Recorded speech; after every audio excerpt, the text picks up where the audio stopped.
राम रसवाणी हमारे संग सुने राम कहानी। सोमर पवन सुत पावन नामो, अपने बस कर राखे रामो।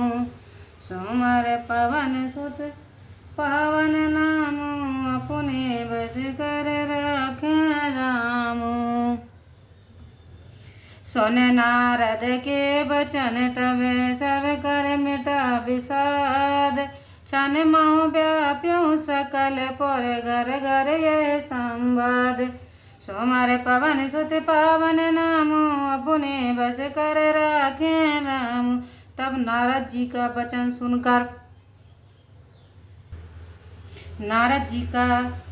वचन सुनकर सबका शोक मिट गया और क्षण भर में ही यह संवाद समस्त नगर वासियों के घर घर में फैल गया।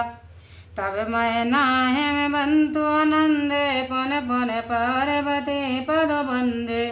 नार परुष से सुजुबा सयाने, नगर लोक सब अति हर्षाने। उस समय मैना और हिमांचल को ऐसा आनंद हुआ कि वह बार बार श्री पार्वती जी के चरणों में वंदना करने लगे। स्त्री पुरुष बालक युवा और वृद्ध नगर के सभी लोग बहुत आनंदित हो गए। लगे होन पर मंगल गाना, सजे सभय हाटक घटनाना। बात अनेक भई जेवनारा, सूप शास्त्र जस कछु व्यवहारा। फिर तो नगर में मांगल्य गीत होने लगे। सब लोग अपने यहाँ स्वर्ण के कलश सजा दिए। पाक शास्त्र के अनुसार अनेक प्रकार के व्यंजन तैयार हुए कि जैसा कुछ व्यवहार था। जो जबना सो जबनार की जाए बखानी, बसाए भवन जाए मातो भवानी। सादर बोले सकल बराती, विष्णु विरंच देव सब जाति। उस जबनार का वर्णन कैसे हो सकता है कि जिस घर में जनक जगत की माता भवानी श्री पार्वती जी निवास करती हैं, उसका कहना ही क्या है। पश्चात हिमांचल ने समस्त बारातियों को, जो ब्रह्मा विष्णु देवता आदि सब जाति के थे, विविध पात बैठी जबनारा। लागे परसन विपुल सुवारा, नार वृंद स्वर जेबत जाने। लगी दैन गारी मृदुबाने। उन सबकी अनेक पतंगों में जीवनार बैठारी गई। चतुर रसोई ने पाक पदार्थ परोसने लगे। स्त्रियां झुंड बनाकर देवताओं को भोजन करते देख मीठी वाणी में गालियां देने लगी। गारी मधुर स्वर दे, सौंदर्य विघन वचन सुना वही। भोजन करय सुरे अति विलंब, विनोद सुन सचो पावही।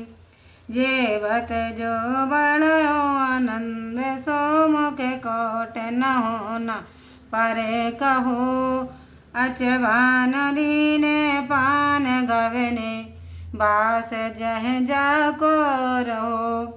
इस प्रकार स्त्रियां मधुर स्वर से गारी देने और हंसी के वचन सुनाने लगीं। देवतागण बहुत देर करके भोजन करने लगे, जिसके विनोद से सभी को सुख प्राप्त होने लगा। भोजन में जो आनंद बढ़ा वह करोड़ों मुखों से भी कहा नहीं जा सकता।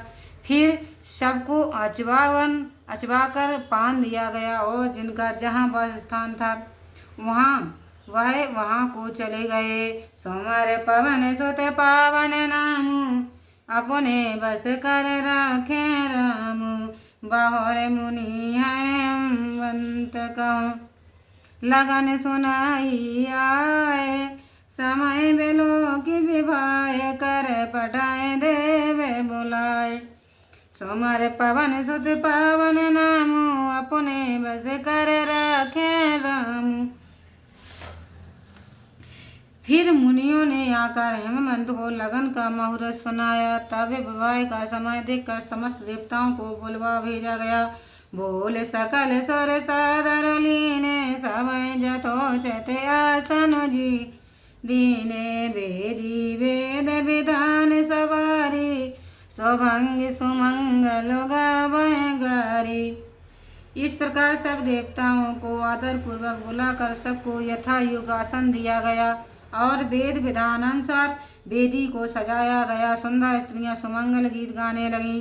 सिंहासन अत देव सुहावा, जाए न बरन बिरंज बनावा, बैठे से विप्र से रोनाई, हृदय सुमर निज प्रभु रघुराई। तब एक अत्यंत मनोहर सिंहासन जिसका वर्णन नहीं हो सकता और जिसको स्वयं ब्रह्मा जी ने बनाया था, उस पर भगवान श्री महादेव जी ब्राह्मणों को सिर नवाकर और हृदय में अपने प्रभु स्वामी श्री रामचंद्र जी की प्रभुता का स्मरण कर बैठ गए। भवर मुनि सन उमा बोलाए, कर श्रृंगार सखी ले आए, देखत रूप सकल सुर मोहे, बरने छवि से जग कपे को है। फिर मुनियों ने श्री पार्वती जी को बुलाया तो उनका श्रृंगार करके सखियां लबा लाई। उनके रूप को देखकर सारे देवता मोहित हो गए। जगत में ऐसा कौन कवि है जो उनकी शोभा का वर्णन कर सके। जगदम्ब का जान बबुबामा, सोरन मन मन कीन प्रणाम, सौंदर्यता मर जाद भवानी, जाए न कोटन बदन बखानी। उन जगदम्बिका को श्री महादेव जी की स्त्री और संसार की माता जानकर देवताओं ने मन ही मन में प्रणाम किया, क्योंकि वे भवानी पार्वती जी सुंदरता की मर्यादा है, जिनकी शोभा करोड़ों मुख से भी वर्णन नहीं की जा सकती। कोटे हो बदन नहीं बने, बरनत जग जनन शोभा महा, सकोचय कहत स्रोत शेष शारद, मंद मत तुलसी कहा, छवि खानु मात भवानु, गबुनी माद मंडप शिव जहाँ, अवलोक सकह न सकोच, पद पद कमल मन मधु करो तहाँ। जब करोड़ मुख होने पर भी जगत जननी की महती शोभा का वर्णन नहीं हो सकता, तब श्री तुलसीदास जी कहते हैं कि मैं मंद बुद्धि वाला कैसे वर्णन कर सकता हूँ।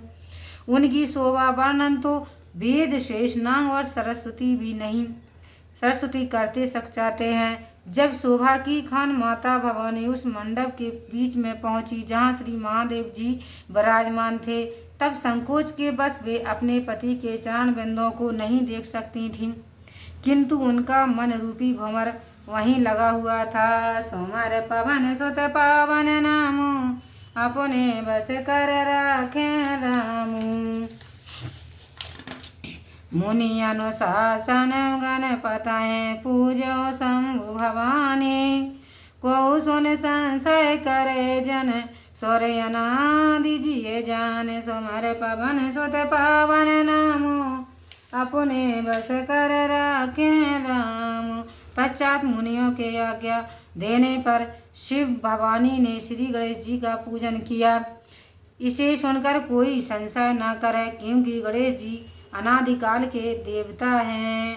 जैसे विवाह के विधि श्रुत गाई, माँ मुनय सो सब करवाए, गए गिरी से कुछ कन्या पानी भवाए, समर पीजन भवानी। जैसा वेदोचित विवाह का विधान है वह सब महामुनियों ने करवाया। पुनः हिमांचल ने अपने हाथ से कुश और कन्या का हाथ लेकर भवानी जान श्री महादेव जी को समर्पित किया।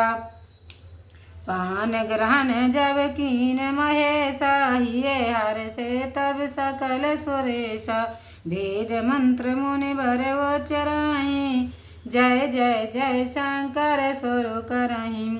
इस प्रकार जब श्री महादेव जी ने पाणी ग्रहण किया तब समस्त देवता हृदय में आनंदित हो गए।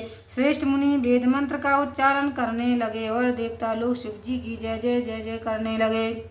बाजन बाजन विविध विधाना, सुमन वृष्ट नव विविध नाना, हरो गिरिजा कर भयो विबाहु, सकल भुवन भर राव छाओ। अनेक प्रकार के बाजे बजने लगे, आकाश से अनेक प्रकार के फूलों की वर्षा हुई। शिव गिरिजा का विवाह हो गया और वह उत्साह समस्त पृथ्वी पर भर गया।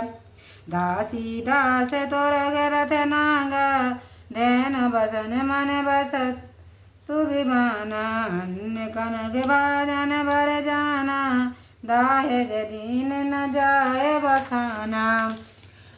दासी दास घोड़े रथ हाथी गाय वस्त्र मणि अनेक भांति की वस्तुएं अन्न स्वर्ण के पात्र छकड़ों में भरकर अनेक प्रकार से ऐसा दहेज दिया गया कि जो वर्णन नहीं हो सकता।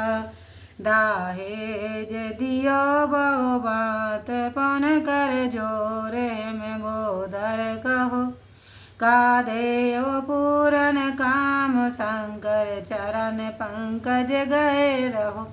शिव कृपा सागर ससुर कर संतोष सब बातें कियो पुन गए पद पाथो जे मैना प्रेम पर पूरन हियो।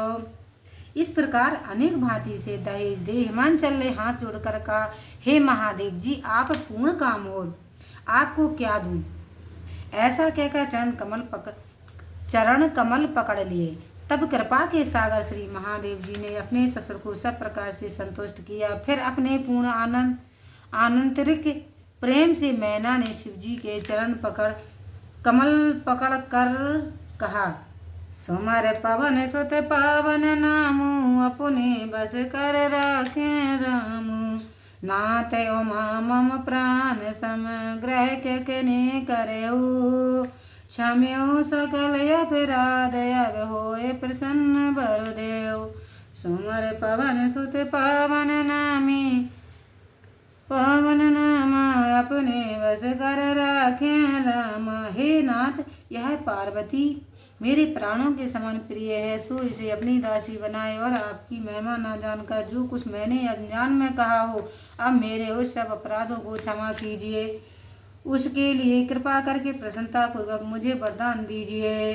बहुविध शंभु सास समुझाई गबनी भवन चरण सरोनाए जननी उमा बोलत बुलीनी ले छंग सौंदर्य सख दीनी।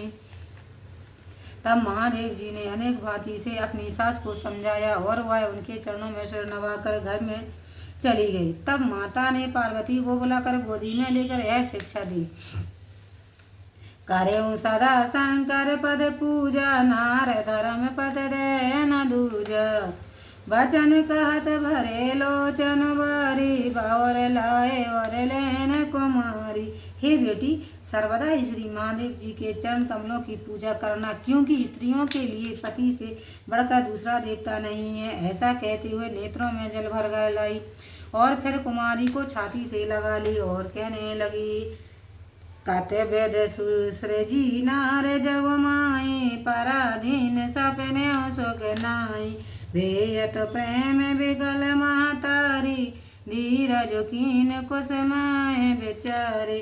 ब्रह्मा ने संसार में स्त्री जाति का सृजन ही क्यों किया जो सर्वदा ही पराधीन रहती है और जिन्हें सपने में भी सुख नहीं मिलता। माता मैना व्याकुल हो गई, किंतु कुसुमाए विचार कर उन्होंने धैर्य धारण किया। पौने पौने मेला है परत गए चरना परम प्रेम कछु जाय न वरन सब नारन मिल भेंट भवानी जाए जनन और पुन लपटानी। पार्वती जी बारंबार मिलती हैं, पैरों पर पकड़ती हैं, अत्यंत प्रीत है जिसका वर्णन नहीं हो सकता। अनंतर सब स्त्रियों से मिलकर भवानी अपनी माता की छाती से फिर जा लिपटी।